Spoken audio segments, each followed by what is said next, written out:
Welcome to Solo, the single person's guide to a remarkable life.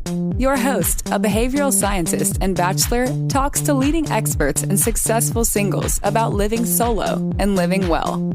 Travel more, make things, sleep in when you want to. Here's the playbook for the person who is unapologetically unattached. Now, please welcome Dr. Peter McGraw. Welcome back. This is the final episode in a series on reinvention, which coincides with the start of a new year. Regardless of when you listen to it, it's always good to take time to assess making change in your life. After 3 episodes featuring experts, I'm concluding with a remarkable single and contributor to the podcast, Kym Terribile. Kym is a fascinating case study. She's been on a 3-year journey reinventing herself, and I'm proud of her. Her changes run the gamut from upping her exercise to tidying up her living situation and even renaming her apartment the Pleasure Palace. We discuss how she started a business, revamped her approach to dating, and embraced her identity as a writer. I hope that you'll find the conversation inspirational, and I will leave you with a question that comes up in the episode, and that is, what are you waiting for? I hope you enjoyed the episode. Let's get started.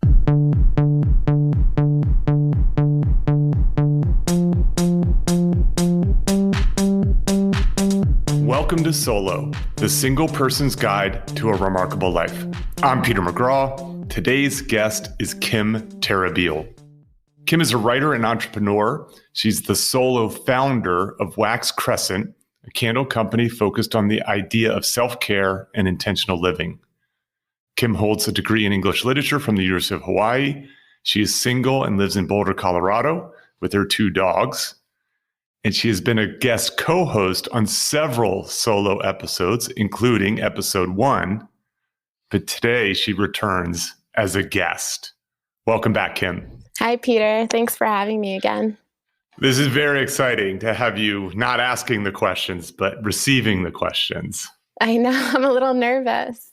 That's good. I think it's good. A little bit of, when I used to play lacrosse, or when I coached lacrosse especially, I used to tell the guys, those butterflies are excitement.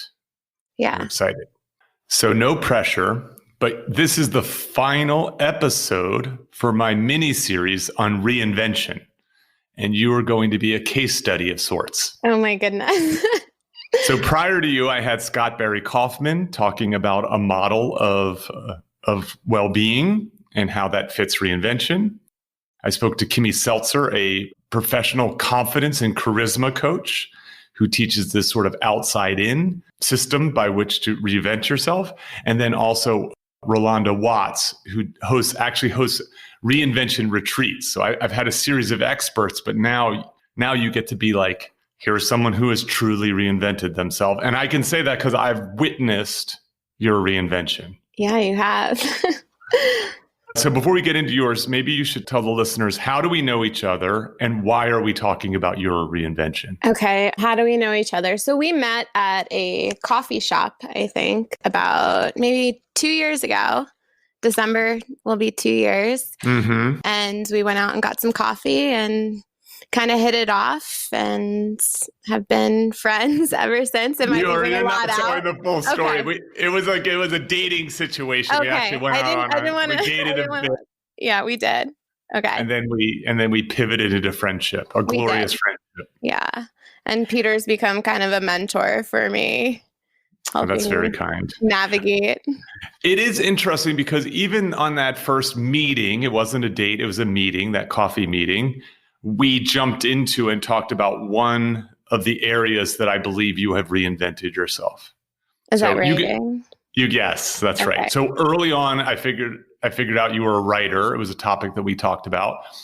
And so I've seen you reinvent your life overall, but specifically in 3 areas. And you can correct me if there's a 4th or if I'm wrong. Okay. 1 is your writing. Okay. The 2nd is your dating. Mm-hmm. And the 3rd is your business, which I obviously talked about. And the business one is crowding out everything else at this moment. It is, yes, because it's holiday season. So it's very busy.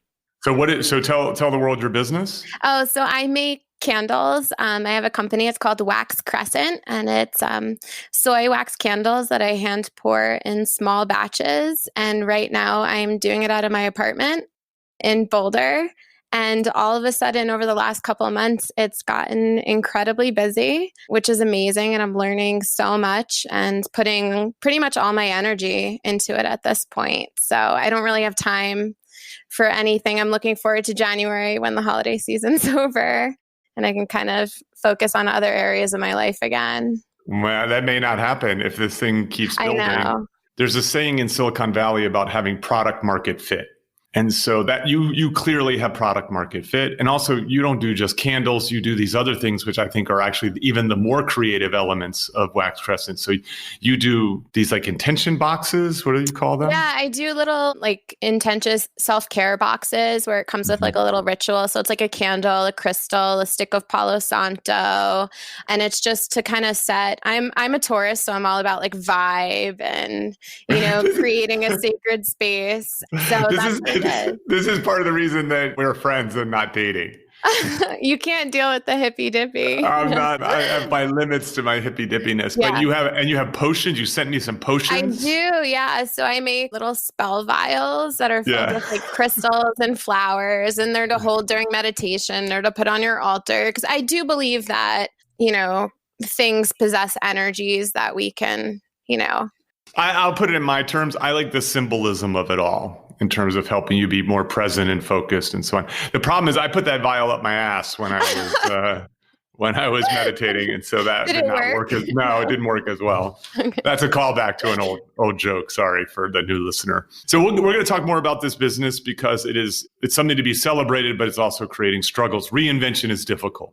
It is, yeah. Look, if reinvention was easy, people would be changing their lives for the better all the time. So before we start, I've developed this model, and it's a work in progress, but I believe in putting things out into the world and seeing how they feel. I also think that writing and articulating them helps develop them. And so I talked about this in the Solo Thoughts episode number 5, where I said that singles need a new narrative. We need a different narrative than the one that is typically placed upon us by our parents and by the media, by the books that we read, by the music we listen to, and even the movies that we watch. And so in this new narrative, I present what I call the 3 R's, and that is to recognize our human domestication. That is that the world wants us to behave in a particular way. It wants us to get on the relationship escalator, for example. It wants us to couple up forevermore. Second, to rebel against that, to assert what you want from the world, not what the world wants from you. Now, again, if the relationship escalator is the right path for you, by all means, I'm not saying that it's not a good path. I'm just saying it's not a path for everyone. And so for those of us who are single for now or forever, do you consider yourself a single for now or forever, Kym? Oh, I don't know. I've been thinking a lot about that lately. I'm not sure. I'm starting to really love my life and enjoy my time. And I like that there's partners who come in and come out, but I don't know if I'll ever settle down with one person forever. Mm-hmm. Yeah. So yeah, that's fine. I don't think you have to make the choice. I think there are some people who know that they are a forever single. I suspect that most people are for now singles. They're open to the possibility of that, or maybe they have like a partnership idea that might not be conventional. Like I'd partner with someone, but I don't want them to live in my house. Yeah, or I partner with someone, but I don't want monogamy, or these kinds of things.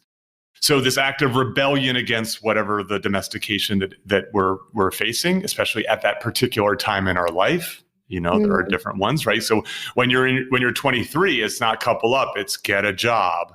And when you're 33, it's couple up. And when, you know what I mean? These kinds of things. And so that's recognition, rebellion, and then the one that we're talking about today, reinvention, reinventing yourself. And so I've developed this model around that last R.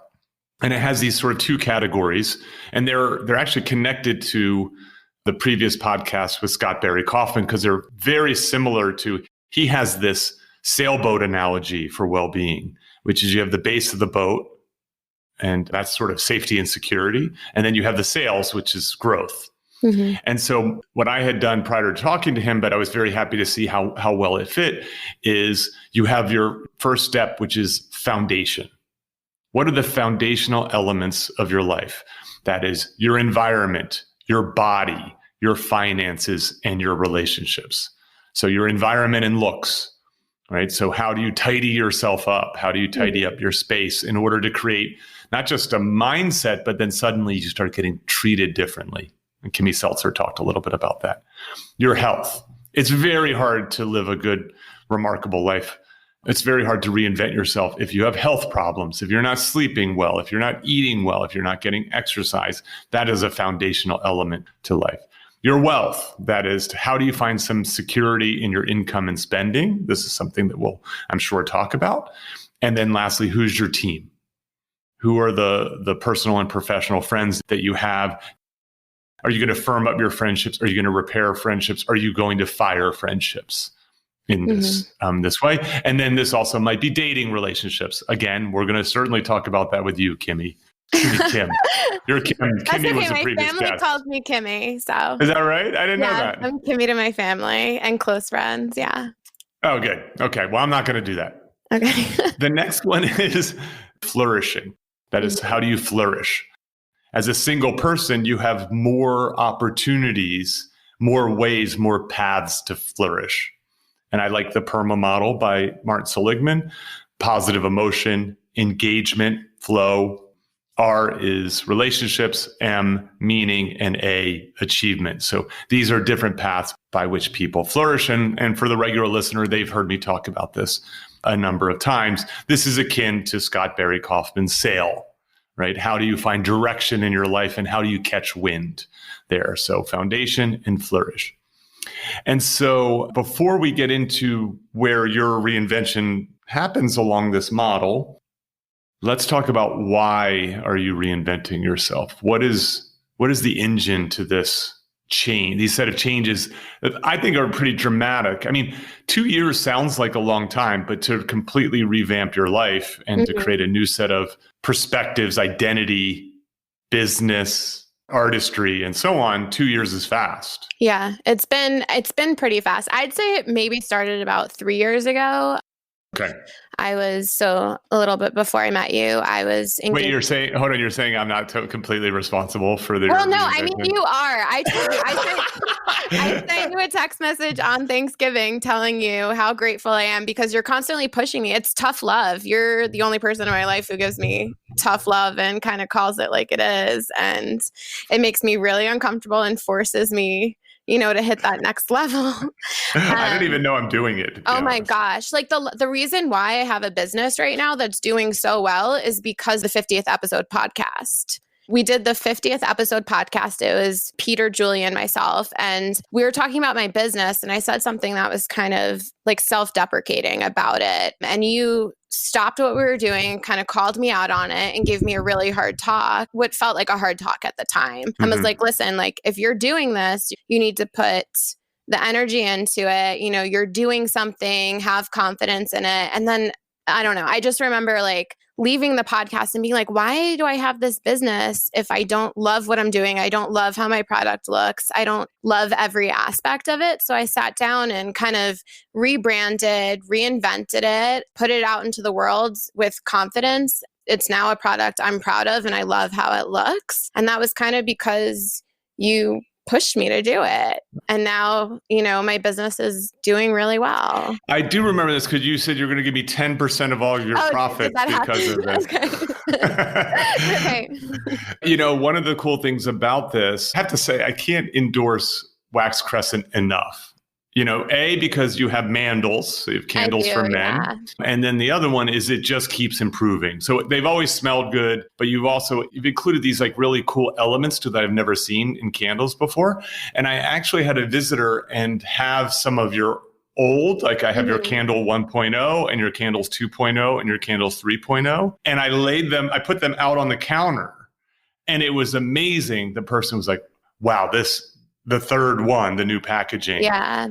Like picked it up, looked at it, smelled it, like immediately went to the new one that it really stood out as being very clean, elegant, professional. and worthy of the kind of money you want to charge for. Yeah, absolutely. And I think that's, as I'm reinventing myself and growing, my business is reinventing itself and kind of growing. And I have to allow, I can't get stuck on the fact that, okay, this is how things were and I wasn't happy with it. I know that it's going to keep developing and changing. Yes. All right. We'll come back to that, but I didn't want to have that hanging there. Okay. I'm happy to help. I don't ever mean to be harsh. Sometimes I will be matter of fact because I care. People I don't care about don't get that. Well, thank you. Right. So the love has to go with the tough, and so if it's not someone I love, I'm just like, no. Yeah. But it's I need that. I feel like you coming into my life I know you're not a hippy dippy, but it was like the universe kind of sent you there. The day we had our first coffee meeting, I told you I went to a tarot card reader that afternoon, and she pulled a card and said, this person is going to be a mentor in your life. It was the Emperor card, in case anyone out there. Yeah. So. Well, let's hope this Emperor has some clothes. So I like your energy. Yeah. It was not a dating app. It was old school. Is when people actually did that. They actually met in person. Yes. Okay. So 3 years ago, what started this? I was engaged to someone and I was really unhappy in the relationship. I felt like a lot of it was just the story I was telling myself, you're supposed to be with someone, you're supposed to get married, you're supposed to be in a relationship, you have to make this work. We were both really unhappy. We were kind of living separate lives as roommates. And then I made the decision.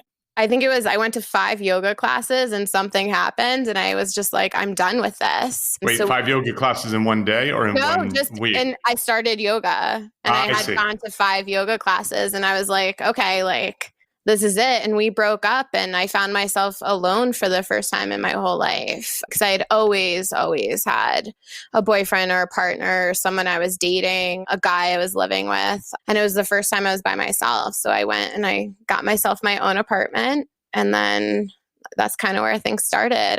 My life was my own for the first time, it felt like. So what I hear you saying is you started your reinvention as you became a solo. Yes. Absolutely. Yes. Because I think it was the freedom to do it. My family lives in New York, so there was just no expectation from anyone about how I should be living my life at that moment. Yes. You had your dogs, but the dogs, I did. One beautiful thing about the dogs is they accept you for who you are. They do. They love me. Isn't that wonderful? You feed them and they love you. It's it works. It's a nice exchange. Okay, so you got your own place, and so that was about 3 years ago. It was, yes. And so that's prior to your connecting with this podcast and with me. And what was that first year like? It was really hard, actually. I thought that I needed to be with someone, so I started. Wow, this is hard. I started dating and I was dating the exact same type of guy I just left and ended up in situations that were the same where I was with someone who I felt like didn't see me and I was tolerating their behavior, because I didn't value myself or respect myself enough. And through that period, I started exercising a lot for the first time in my life, yoga, running, and just you've always been a big walker. But I'm a big walker. You started to up the intensity. I did. Yeah. Because I don't know. I felt like in my body for the first time in a really long time. I don't know if anyone, this is hard to talk about. In my relationship, I was so unhappy. And I wasn't taking care of myself. I felt dead inside. I felt like a shell. And when I got out of that relationship, it was as if I was reborn almost, So I just started taking care of myself. I was able to decorate my house for the first time and create this really cozy little, I called it the Princess Palace. I did not know Did you know that? Yeah, I've since changed it to the Pleasure Palace. Princess Palace. And it was just, my space. I don't know. I started traveling by myself and going on vacation alone. I did a month in Costa Rica, and I don't know. It's just, I started to accept my life by myself. Good. I want to ask a question about this. So you had this breakup, and then you, as you were sort of improving your life, starting to exercise, cleaning up your space, you kind of started when, as I hear this, you started working on those foundational things that I started talking about. Absolutely. It's funny. Well, you sent me the episode where you talked about it, so I got to listen to it before this. And as you were talking about those foundational things, I was like, wait a second. Like, I did all of those things. Like textbook. Oh, textbook. Like, I have it written down right here, notes. I was like, this is exactly what I did. And that's okay, so you started exercising, you cleaned up your space, you tidied up your space, you made it welcoming for yourself and for others. And then what about, let's talk about the relationship side of this. So you said you did start to date again, but you found yourself falling back into the same kind of person and bad habits. Yes. Can you give an example of what that looks like? Because right now it feels very abstract for people who don't know you. So I tend to date, narcissistic artists, just people who are very self-involved. And I get myself into situations where I just realized this recently, I'm too afraid to state my needs or to set a boundary. So I'm constantly like, allowing that type of behavior. And I was actually I was watching this documentary this morning about Tony Robbins, and he said this thing that really stuck with me. He said, you get what you tolerate. And in every one of my relationships, I've just tolerated, that type of behavior where it's, my needs, I'm sacrificing, I'm caregiving, you're helping this artist be the artist. Yeah. But also playing into behavior of like, alcoholism and, and cheating and disrespecting and, I just don't tolerate that anymore. I had a situation a couple of months ago where I was seeing this guy. We had gone out a bunch, and now we're in dating. But he just kept pushing the line and saying things to me that I wasn't okay with. And I said to myself, okay, I need to set this boundary. And I know when I set this boundary, that's it. Like this is done. And I set the boundary and I told him how I felt. And you're being very abstract here. He was just saying things that were making me sexually uncomfortable to me. Yeah, sorry. No, it's fine. I think it's helpful for people to hear because other folks have this issue, and it's helpful to hear someone. Yeah. So it was just things. I didn't appreciate the way he was talking to me and the way he was texting me. I felt like it was too soon, and I had mentioned it a few times, and finally I set a pretty firm boundary. Like, I'm not okay with this. If you want to continue to see me and talk to me, it can't be in this manner. And I knew when I sent that message that would be it. And it was it, but I feel like that was a big growth point for me, because in the past I would have kind of tolerated that behavior because it's, I guess and my thought was it's better to be with someone than not be with someone. I see. And now it's switched. No, now I don't have time for anyone. That's fair. So, I have a saying. Do you know my saying that's related to this, especially when it comes to dating and relationships? No, I don't think I do. It's ask for what you want. Yeah. It's amazing how scared people are to ask for what they want. And what you did in that relationship is you asked for what you wanted, which is to be treated differently. And he wasn't able to give you that. Yeah. Another man might have been able to give it to you. He might have immediately apologized and said, I'm sorry, I overstepped. Because it's not clear he was doing anything wrong, because I'm sure he's had other relationships were built on sexting. Yeah. And dirty talk and all this kind of stuff. And so it's just you two weren't a good match. It's not that his behavior was inappropriate. It just happened to be not a good match for you. Yeah. In that moment, I think a month down the road, sex me all you want, but yeah, just take it slow. Yeah, just totally. I need to take it slow. I think that's healthy. That's good to know. Yeah, that's good to know. Okay, so you tidied up your space. Mm-hmm. You started working on your health. Yes. You started working on what I would call your team. Yes. The people who are in your life. Is there any other sort of team-related friends, family, professionals during that time? I mean, I started seeing a therapist, Okay. which was really helpful for me at the time. I'm not seeing her anymore, but I saw her for about a year. And I think that was a really good reflection, me to look at my patterns just with dating and dealing with everything relates back to childhood, right? So looking at those things and looking at patterns. So that was really helpful. Who else did I see? I did the Dahlia dating coach, 2 sessions was. Oh, we're going to get into that some more. Okay. I think we should just jump into that right now. And then we'll get into wealth, and then we'll get into the flourishing. We'll get into the other side of it.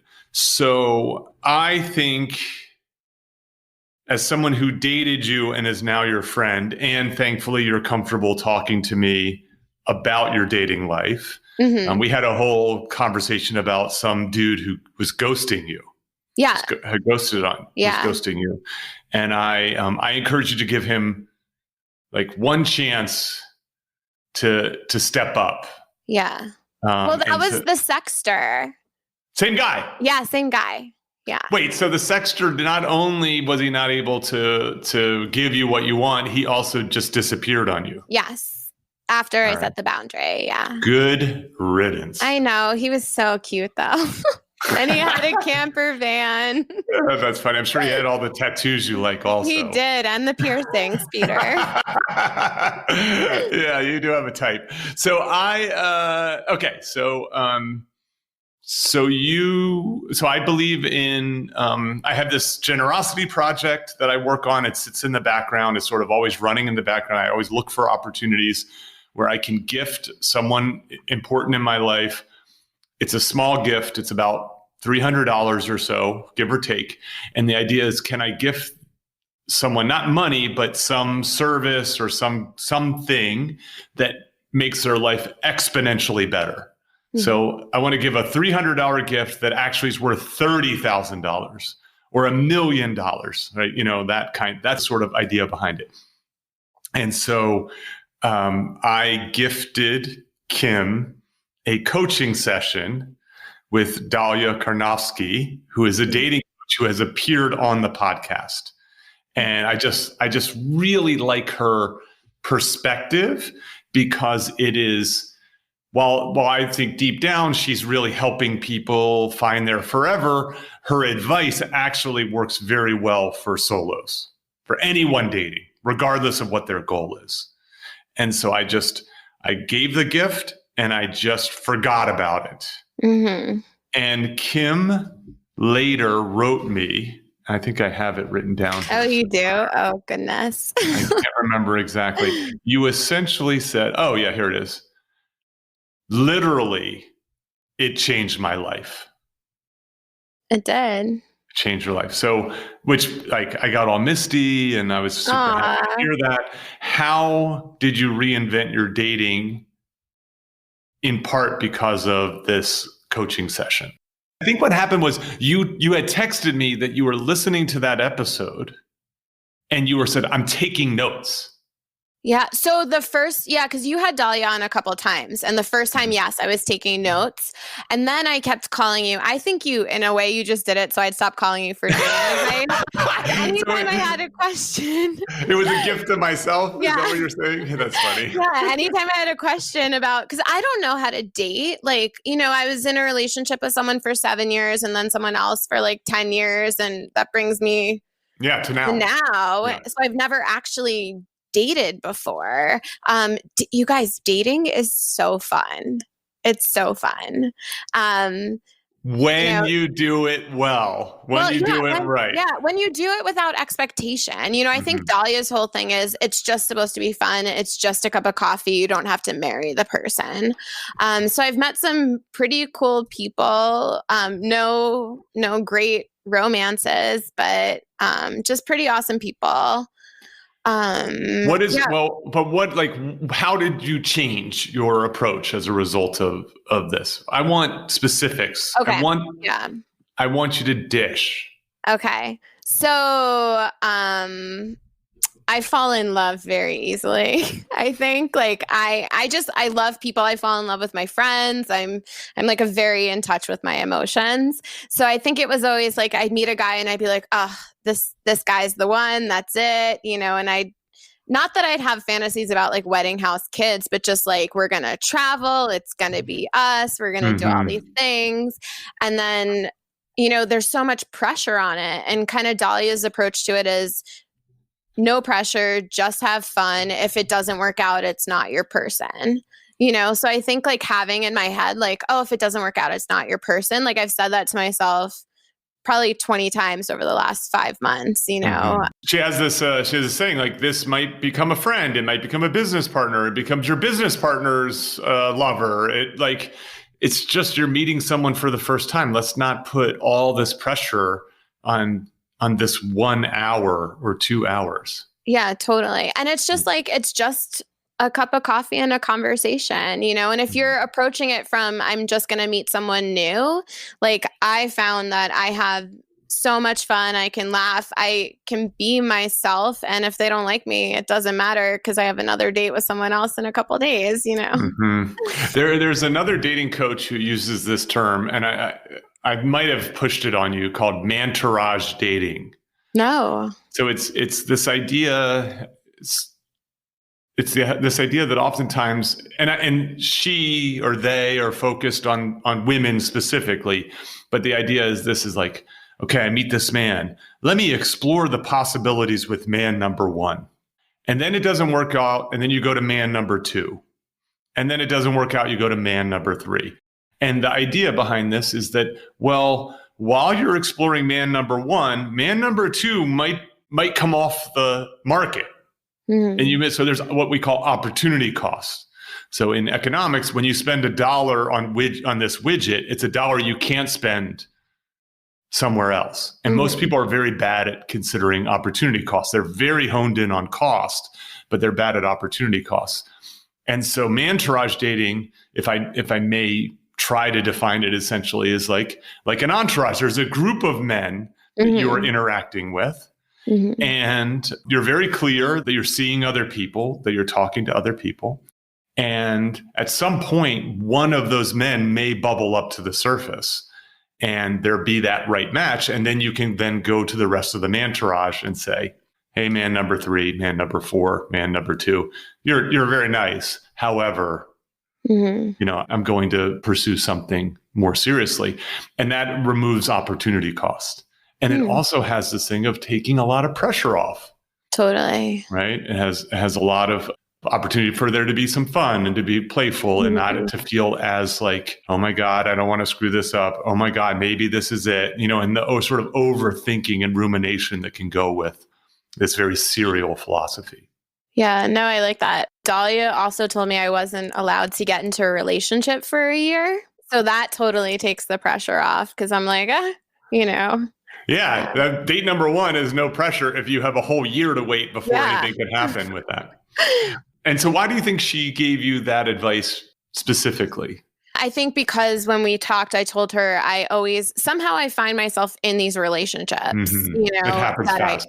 It happens too quickly. Those hormones that just, in the beginning, I think was it you who told me like the trajectory of a relationship that works out and doesn't work out? It kind of starts off on the same.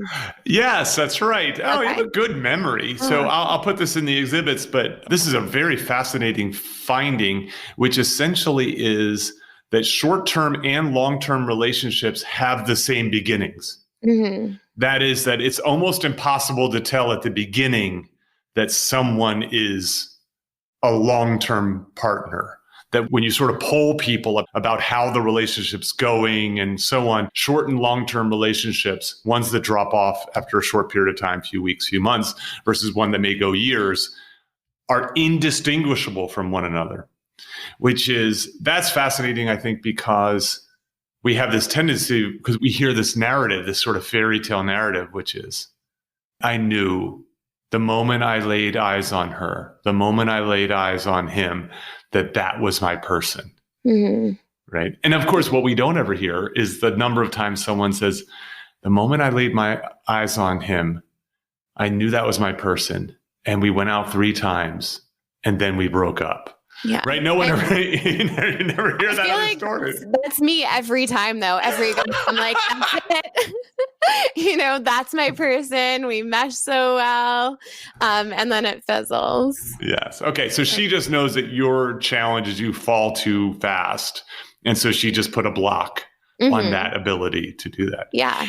Anything else about your dating that either came out of that conversation with Dahlia or otherwise that has sort of helped you with your reinvention? Well, I think it's so hard to separate all these different areas of my life because I feel like it's how they interconnect that changes one. Like me taking care of myself and eating healthy and establishing more confidence and self-love and just getting self-care practices has changed my relationship because now I love myself. I'm not looking for it from somewhere else or someone else. Well, certainly. So first of all, Kym looks much younger than she is.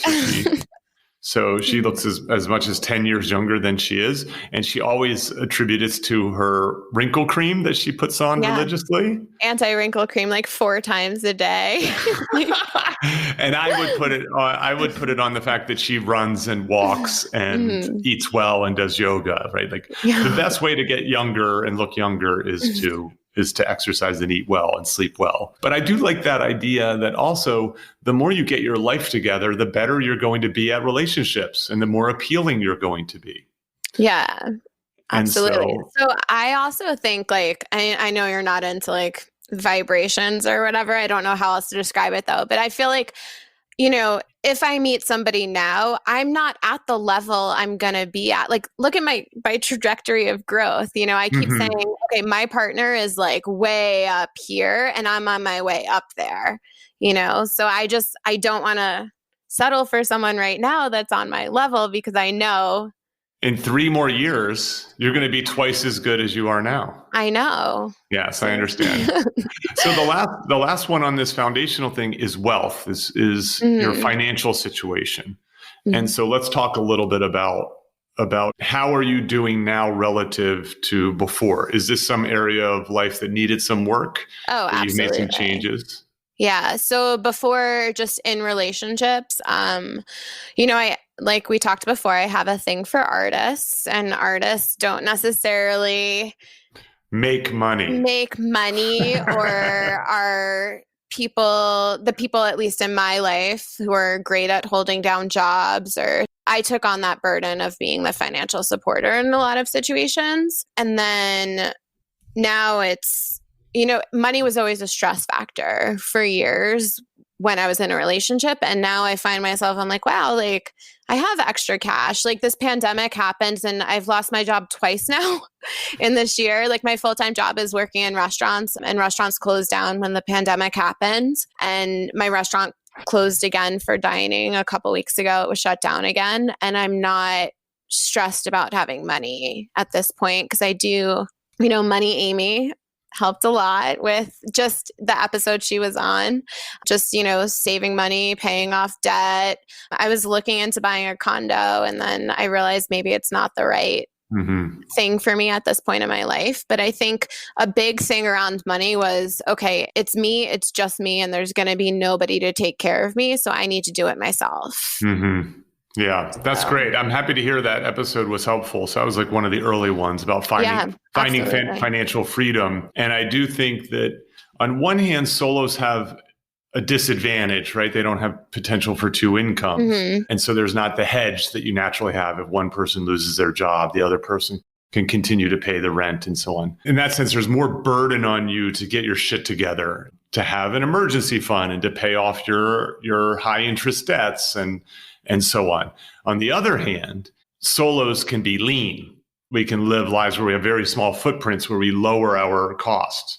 And so in that way, it allows for mobility, for example, if you want to become a digital nomad, an ability to, when these kind of shocks happen where you might lose your job temporarily, you don't have mouths to feed. You have a couple dogs to feed. I do, yeah. You don't have it can be a burden on people where they end up having to work jobs that they wouldn't normally work going that way. And so I've had this sociologist / demographer, Chris Marsh, on, and in one of the episodes called Meet the Love Jones Cohort, she actually details how being single and living alone, she calls them salas. You're a sala, single and living. I like that. Yes, you're sala. Spicy. It does sound pretty good, doesn't it? Is a path to the middle class for the Black community in America. So there's a tendency to believe, you should couple up. Married people have this advantage, and what she finds regularly is that people who go solo actually have this end around to get to middle class living, in part because they reduce their burn rate, because they can be so agile and so on. And so I'm very happy to hear that. I'm so glad you didn't buy a condo. I know. Well, I was thinking about it, and then I was like, I don't know if that's the right move for me at this point. But just having the financial foundation is probably one of the most empowering feelings as, a single woman, is just being financially independent. Yeah, that's great. And I think, one of the interesting things about your situation is, so you work as like a server / bartender at a very established restaurant. You have regulars. The money is good. And you have always been sort of matter of fact about it. And you just said, I work to live. This is steady income. I'm good at it. I might not want to do it forever, but it's good enough for now. And so in my free time, I'm going to work on my business. Yeah. Versus the thing of being impetuous and be like, I'm quitting, take this job and shove it. Yeah. That's important. So Kym, I actually want to thank you for being vulnerable and to tell these stories. These are not easy stories to tell. I think, you're letting people get a glimpse into your personal life and your professional life. But I have this saying about vulnerability is to be vulnerable is an act of bravery. And I think that a lot of people could stand to be more brave. And I think that it helps them and it helps the world. So I want to say that I thank you for that. Oh, thank you. So I want to pivot now into, and I liked your idea about really when you think about this foundational stuff, that they start to interact with each other, that when you improve one, it gives you a chance to improve the others that are there. If you get your financial situation together, then it allows you to get your health situation together, or it allows you to make a team because, for example, you might be able to invest in a therapist. Yeah, so or shop at Whole Foods. Or shop at Whole Foods, absolutely. Yes, that's right. Good, healthy food is expensive. Yeah. So once you have the foundation set, you've done the tidying up and so on. And I applaud you for doing this over the last 3 years. I've seen the last 2, but it's been remarkable. Yeah, the first year was kind of a shit show. So yeah, I'm glad you missed it. Yeah. Well, sometimes there's like, if I had met you then, who knows if we would have become friends. Yeah. Wait, are you talking about divine timing? I'm talking about, there is some element of luck in the world. Yes. I don't know if it's predestined. But this idea of flourishing, so that's sort of the next step. That's this idea that once we have the base, the foundation, now we can start to lean in to the things that help us thrive. That's going to help us grow. That's going to help us reach our maximal potential. So I like this idea of living a good life. Like well-being is living the best life that you can live, right? So people have natural impediments. They have natural challenges based upon where they were born, at what time in history they were born. Obviously, we know about all of the challenges that come from marginalized groups. So if you're a person of color, if you're gay, lesbian, queer, trans, these all are impediments that people have, and yet they still can find a way to thrive even in a system that can be oppressive that's there. And so I think we should be very cautious about comparing ourselves to someone who's at the pinnacle who's climbed the mountain. That person may have advantages that you don't have. There's this role of luck and so on. But what I like to do is I like to compare myself to the person I could have become. Like, what is my potential? And that of course, leads me to be very excited about my life. Because I shouldn't be living as good a life as I am in some ways because of my own upbringing and challenges. So you are flourishing. Also, you don't just have a foundation, you're flourishing. I'm seeing that in your writing. And so this lends itself to the the engagement element of the PERMA model. And I also see this with your business. That is that you are engaged in it. You are problem solving. You are compelled to work on these ideas, not just because you need money, but because you're enjoying the challenge. I mean, I know it's overwhelming at times of building a business. And then your dating is providing for once positive emotions in your life and positive relationships in your life. And so I'm seeing not only that you're taking care of the base, but you're also taking care of the flourishing. So let's talk about the writing, I think. Okay. A little bit, because I think we've gotten enough of a glimpse into the business stuff. Yeah. And certainly enough about the dating stuff. But you have recreated your life around your writing practice. I have. Yeah. So right now it's kind of fallen off a little bit over the last month and a half as things have gotten busier with the candles. But yeah, there's about 2 or 3 times a year where I get very serious about my writing for about 3 months at a clip, which I realized is just my pattern and I have to be okay with that's how I work. But, I want to be a writer. I want to write novels. And that was kind of the reason why I started making candles. I figured if I started a business where I could be my own boss, I'd have time to dedicate to writing because I can make my own schedule. So yes, maybe a year and a half ago, I wrote the draft of a novel, which I rewrote over quarantine, and it needs another rewrite, which I think will happen in January. I'm planning on kicking it off again and doing another rewrite. So. Well, let's back up a little bit. So I'm super proud of your novel writing because when we met, you had this idea. Yeah, I mean, it was something I was working on and off for a really long time. And here's the thing. When we met, I remember our first coffee meeting.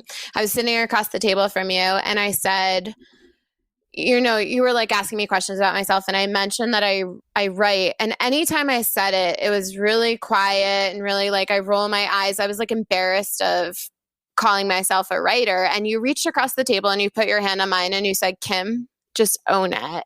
And I was like, okay. So that's what I've been trying to do is just own the fact I am a writer. If in this moment I'm not writing, that's still who I am and probably how I define myself more than anything else. Yeah, I said something else to you, but I'm going to leave it as a cliffhanger here for a moment. Okay. But before we get to that, there's a reason I told you to own it. Tell the listeners your story of you as a writer. You and I are writers, but we're different. I wasn't meant to be a writer. I forced myself to become a writer. Yeah. So wait, what's my story? Is it I went to school for writing? Well, I knew since I was 12 years old, that was it. That was it for me. It's the only thing I've ever wanted to do.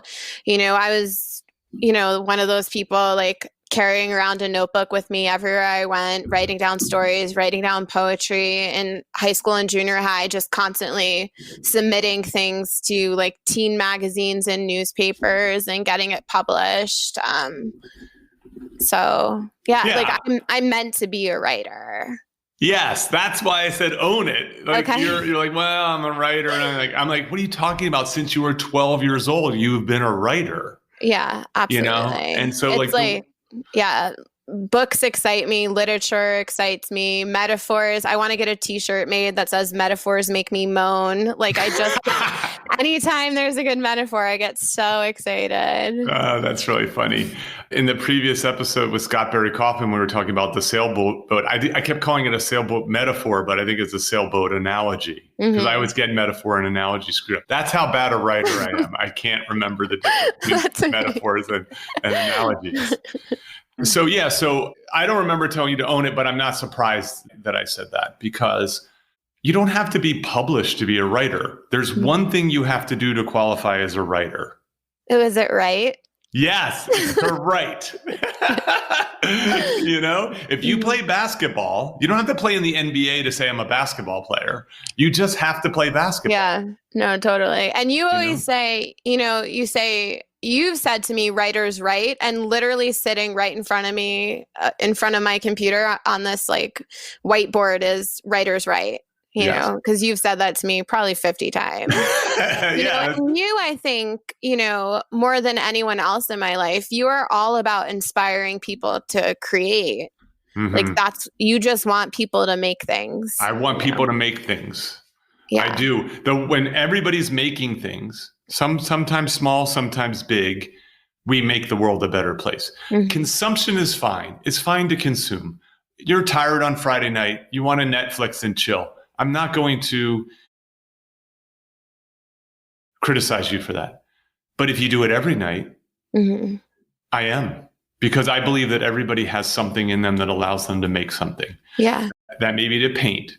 That may be to throw a dinner party. Right? That may be to build a business. That may be to develop a vaccine. Like, I think that people, that when you create, you not only make the world a better place, but you also make your life better, because there is that moment of engagement that happens when your abilities and the challenges match up. That is just a really wonderful feeling where time disappears and you have this pleasant, engaged feeling. And so I always talk about create more than you consume. That is an important idea, I believe, and it's one that I think is undervalued in the world. So when I heard you tell the story, I was like, oh my goodness, this woman, why is it that I have a book and plans for another book and this woman doesn't have a book? And I said something else to you. I don't know if you remember this, but I said, what are you waiting for? Yeah, I don't know. What are we waiting for? I think permission from, like in my head, it's like I needed permission to do this or pressure. We talked on, can I talk about your other podcast that you used to have? Sure, of course. So yeah, we talked on, I'm not joking, your other podcast. It was, we did a whole episode talking about why I wasn't writing and what I wasn't, and it's fear. It's everything, like expectation. If you just, in all areas of my life, at least, once I let go of expectation, things just started flowing.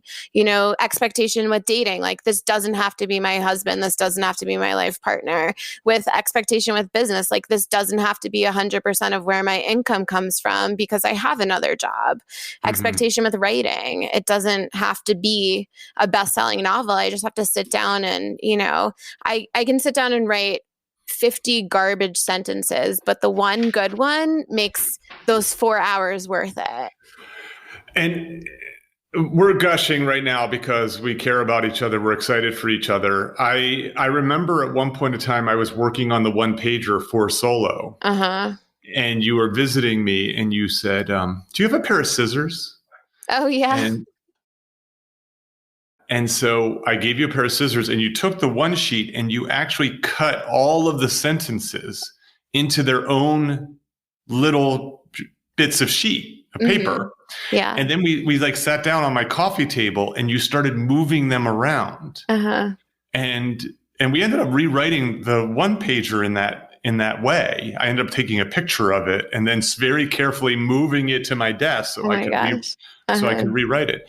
And I remember thinking, like, I was so energized by that, because I was falling in love with words. Yeah. You've been in love with words since you were 12, but I was gosh, I love them. Yeah. I was falling in love with words. Like, words are a puzzle. They're a puzzle, and if you just put them together in the right way, you can create magic. And yes. So, yes. Right? Yes. And the thing about it is that if you are creating magic in the moment, then that's going to serve you foremost. And the idea is just because a book doesn't end up working out the way you want it to, or a story doesn't end up working out the way you want it to, doesn't mean it's a failure. Because as I like to say, Imagine a musician who goes into the studio every day to create an album. Mm-hmm. Musician launches the album's not a critical success. And you say to the artist, did you waste your time in the studio? The good ones are going to say no. That the time in the studio, that's what I do. Musicians make music. That's not always going to be the greatest. We get judged by our successes, but not by our failures. So I will say this again, this is for everyone. What are you waiting for? We're going to wait for COVID to end? You're going to wait for permission? You're going to wait for, if anything, if this pandemic has showed us anything, it showed you how temporary life may be, has reminded us of our impermanence in the world. And that all the plans that we have are suddenly thrown out the window. I say lean into the creation. And it's a broad tent. I don't expect people who aren't writers to become writers, but there's something you're good at creating, and lean into that versus the easy thing, the consumption. That I do feel strongly about. Yeah, and I think now, through this period of COVID and this pandemic where there's so many restrictions and so much stress on other parts of your life, having something to create and something to do is, it's saving me right now. I live alone, it's giving me something to do and something to focus on. Me too. The only way that I've coped with this, that's not true. Not the only way. I mean, I've coped with it in the way I've doubled down on my health and relationships. Yeah, you look good right now. I can. Yeah. Oh, we have a video right now. I know. I'm like. Yeah, I've been taking good care of myself. But the thing that has gotten me through it in terms of it not feeling like a lost year, I don't have that many years left on the planet. I'm not willing to give one up and sit and tread water. But I have thrown myself into my creative work. And it's the one thing that's keeping me sane.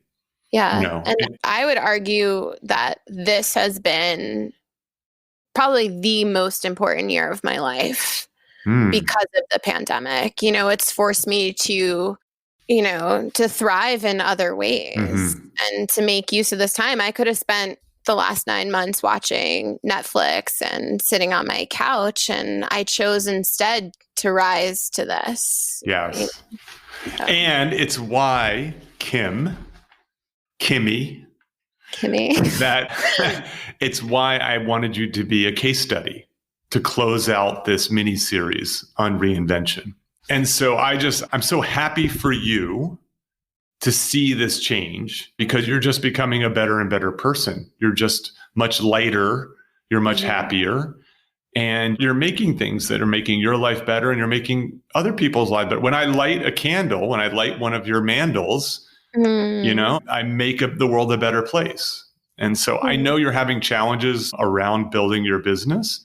That's natural. It's normal. Steve Jobs had that in his garage, right? You have your apartment. He had his garage with Wozniak. That's a natural thing to happen. And I think I want to close out by telling you that I'm proud of you for doing this. I'm really, really proud of you. And the fact that I had a small bit of push, encouragement, inspiration to do that makes me proud. To have said it. But I want to say this. I don't get any credit for this. You are the one who did it. You were doing it before I came along. You were doing it before the podcast. If it served as an accelerator, I'm thrilled. But really, when it comes to an act of reinvention, it has to come from the person. This is not a makeover. It's reinvention. We could make you over, but it's not going to last. Right? The reinvention has to come from the self. So I have been giving my listeners homework at times. So in a forthcoming episode, they're going to get some homework. In this one, I would say, write down these elements of the foundation and the flourishing. So your environment, your health, your wealth, your team. Where are you doing well? Where are the spots that are sort of missing that need some work? And then get to it. Get working on that. And then while you're working on that, write down these different paths to living a remarkable life. Do you need more positive emotion in your life? Do you need to be more engaged? Do you need to lean into certain relationships? Do you find meaning, some purpose in the world? I'm amazed. This podcast has turned into this very meaningful activity. It's not just engaging. It's about helping people make profound change. Yeah. And I mean, it helps me so much. There has been so much that I've learned, so much new perspective, so much support. I think you're doing such a wonderful service to so many people who don't have access in their daily life to other solos. Yeah, there's not a conversation about this. I'm like, it's picking up too. I keep getting messages from people saying, thank you, thank you, thank you. Now, for the listener who is finding value in this, who is saying thank you, there are ways you can help. So let me do my little PSA. Okay. Rating and reviewing the podcast actually helps. It helps the algorithms. So the more ratings you have, the more positive the ratings and the reviews are, the more people who get exposed to it. The algorithms reward that. The other one is word of mouth. Telling your friends and families and acquaintances in the world that this resource is there for them is important. All of the growth thus far comes from people typing single into iTunes podcasts or into Google or telling their friends. It's been an organic growth. And I think it's important because there's one of us at every Thanksgiving dinner table. And so we got to find a way to connect. Okay. Kym, I appreciate you. Thanks, Peter. I appreciate you so much. You're the coach of my team. That's very nice. I am happy to help. And why don't we come back 3 years from now and see where you're at. See. Okay. Sounds good. Thank you. Cheers. Bye. Thank you for listening to Solo, the single person's guide to a remarkable life. For more about our guests and show notes, go to petermcgraw.org. Please subscribe and share with your single friends.